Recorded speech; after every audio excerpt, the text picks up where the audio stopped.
Hair keratin lang yan.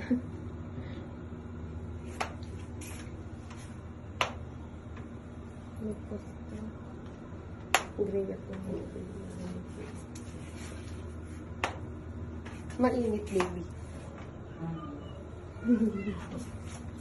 Pwede ba na natanggal din yung parang Oo, yung ano na, yung dry split ends. Parang nawala din. Yay! Hindi mo na ililigo ng 1 day. 1 day. Bukas kahit hindi na maligo, anak. Kasi napaliguan naman ngayon.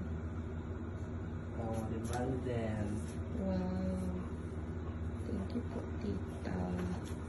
Di ba na siya? Tingin sa harap. Masana ito sa riban. Keratin lang. Hindi na si mami lang nagpaparebon. Masasanay siya rin. Masasanay siya sa stress.